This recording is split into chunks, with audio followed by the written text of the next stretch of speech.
আসসালামু আলাইকুম প্রিয় শিক্ষার্থী বন্ধুরা, আশা করছি সকলে ভালো আছেন। আজকে আমরা অন্যতম গুরুত্বপূর্ণ একটি টপিক ইংরেজি গ্রামারের সাবজাংটিভ ভার্ব সেটা শিখব।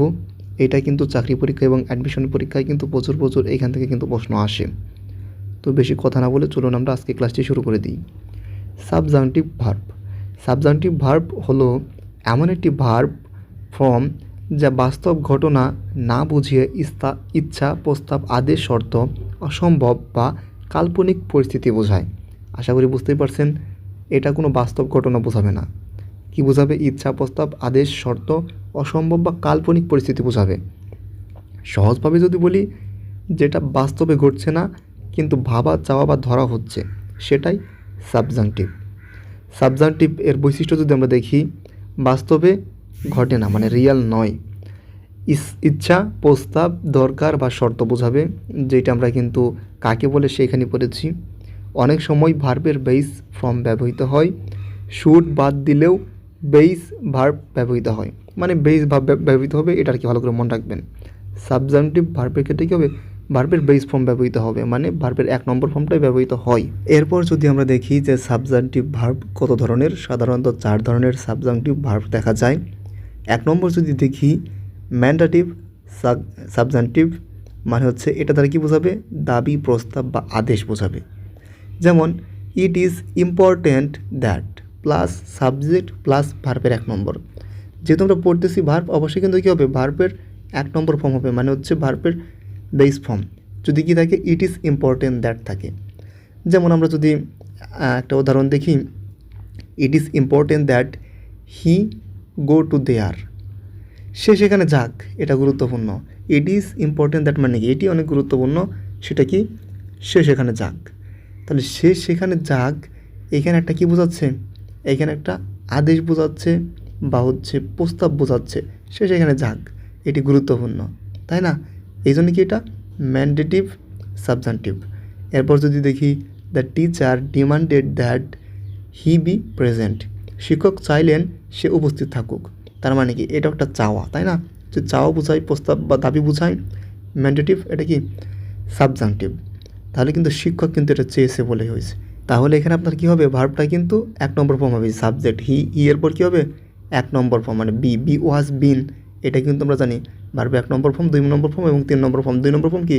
ওয়াজ এবং 3 নম্বর ফর্ম হচ্ছে বিন, কিন্তু এখানে কি হয়েছে? বি হয়েছে 1 নম্বর ফর্ম। এরপর যদি আমরা দেখি যে লক্ষ্য করো, এখানে গো বা বি ভার্বের 1 নম্বর ফর্ম, এটা আসলে মনে রাখতে হবে। এর সাথে এস বা ইয়েস, আইনযোগ, এগুলো কিছু হবে না, জাস্ট এটুকু মনে রাখলেই যথেষ্ট। ভার্বের সাথে আসলে কী ফর্মটা ব্যবহৃত হবে। এরপর আমরা যদি 2 নম্বর ধরনটা দেখি, সেটা হচ্ছে ওয়াইজ সাবজাংটিভ ভার্ব। কীরকম? এটা বোঝাবে ইচ্ছা বা অনুশোচনা। ওয়াইজ সাবজাংটিভ, এটা কি বোঝাবে? ইচ্ছা বা অনুশোচনা। স্ট্রাকচার যদি আমরা দেখি, একটা আই উইশ মানে ইচ্ছা করা বোঝাবে। আই উইশ, উইশ অর্থ তো ইচ্ছা করা, তাই না? তারপর কী হবে? আপনার পাস্ট ফর্ম হবে বা পাস্ট পারফেক্ট হবে। আই উইশের পর কী হয়? সবসময় মনে রাখবেন পাস্ট ফর্ম বেশিরভাগ হয়, তবে অনেক সময় পাস্ট পারফেক্ট ফর্মও হতে পারে। যেমন এখানে বলা হয়েছে, I wish I were a bird, আমার ইচ্ছা আমি যদি একটি পাখি হতাম। আচ্ছা, এটা কি সম্ভব? অসম্ভব চাওয়া। এরকম অসম্ভব চাওয়া কি? এটা হচ্ছে আপনার পাস্ট হবে। আই উইশের পর কী হবে? পাস্ট ফর্ম হবে। আবার নিচে দেখুন, I wish I had studied harder, আমি যদি আরও মানে বেশি পড়াশোনা করতাম। আচ্ছা, যেটা আপনার মানে আপনার ইচ্ছা কিন্তু সেটা সম্ভব, যেমন আপনি আরও পড়াশোনা করবেন, এটা কি আপনার ক্ষেত্রে সম্ভব না? অবশ্যই সম্ভব। এইটা আপনার কোন টেন্সে হবে? পাস্ট পারফেক্টে। আর যেটা আপনার ইচ্ছা কিন্তু সেটা সম্ভব নয়, সেটা পাস্ট ইনডিফিনিটে হবে।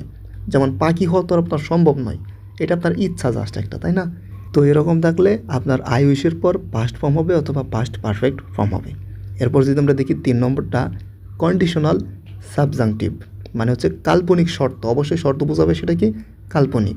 কারণ সাবজাংটিভ মানে কিন্তু আবেগ বা কাল্পনিক বা অবাস্তব এরকম কিছু বোঝাবে। তাহলে এটা কী হবে? আপনার ইফ প্লাস পাস্ট মানে সিম্পল যদি থাকে, উড প্লাস ভার্বের 1 নম্বর ফর্ম।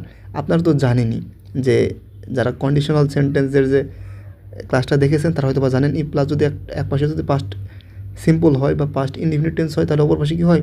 উড প্লাস ভার্বে 1 নম্বর ফর্ম। তো এখানে বলেছে উদাহরণ হিসেবে, ইফ আই ওয়ার রিচ, আমি যদি ধনী হতাম, I would help the poor, আমি গরিবদের সাহায্য করতাম। তার মানে কি? এখানে একটা ইচ্ছা বুঝিয়েছে, তার মানে কি এটা কাল্পনিক শর্ত। কেন? কারণ আমি কিন্তু ধনী না, আমি যদি ধনী হতাম তাহলে কী করতাম, তাহলে সাহায্য করতাম। এটা পারার জন্য আপনার মূলত কন্ডিশনাল সেন্টেন্স পড়লে যথেষ্ট। এরপরে যদি আমরা উদাহরণ দেখি যে if he started he would pass, সে পড়লে পাস করতো, সে যদি পড়াশোনা করতো তাহলে সে পাস করতো। অর্থাৎ ইফ প্লাস যদি পাস্ট ইনডিফিনিট টেন্স থাকে তাহলে উড প্লাস ভার্বে 1 নম্বর ফর্ম হবে। এটা হচ্ছে রুল। এরপর আমরা যদি 4 নম্বর প্রকার হইতে যাই, সেখানে বলা হয়েছে ফর্মাল সাবজাংটিভ। এটা কি বলা হয়েছে? ফর্মাল কমান্ড, মানে আদেশ বোঝাবে, অর্থাৎ অথবা হচ্ছে আপনার স্টেটমেন্ট, কোনো বিবৃতি বোঝাবে। উদাহরণ হিসেবে যদি দেখা যায় গড সেভ দ্য কিং, ঈশ্বর রাজাকে রক্ষা করুক বা রক্ষা করুন। আমরা অনেক সময় এটা কি বলি না, অনেক সময় আমরা প্রার্থনা করি। তো এগুলো কি ফর্মাল সাবজাংটিভ। বা লং লিভ আওয়ার কান্ট্রি, আমাদের দেশ দীর্ঘজীবী হোক, এখানেও কি একটা আমি স্টেটমেন্ট দিচ্ছি, বিবৃতি দিচ্ছি। এখানেও কিন্তু কি আপনার ভার্বের কিন্তু 1 নম্বর ফর্ম হচ্ছে, এটা কিন্তু মনে রাখবেন। এসব ক্ষেত্রে কিন্তু এসব বাক্যে ভার্বের 1 নম্বর ফর্ম হয়।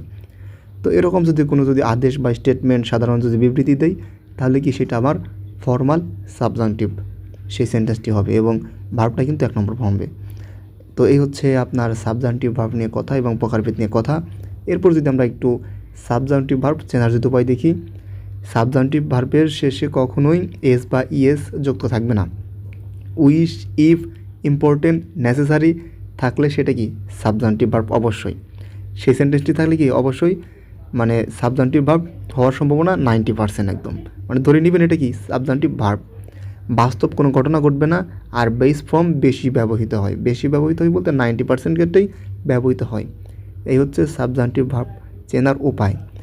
এই হচ্ছে সাবজাংটিভ ভার্ব নিয়ে কথাবার্তা। তারপর যদি আপনাদের কোনো কথা থাকে বা প্রশ্ন থাকে সাবজাংটিভ ভার্ব নিয়ে, তাহলে অবশ্যই আপনারা কমেন্ট করবেন, আমরা উত্তর দেওয়ার চেষ্টা করব। না বুঝে থাকলে বলবেন, আমরা বোঝানোর চেষ্টা করব। সকলে ভালো থাকবেন, সুস্থ থাকবেন। আসসালামু আলাইকুম।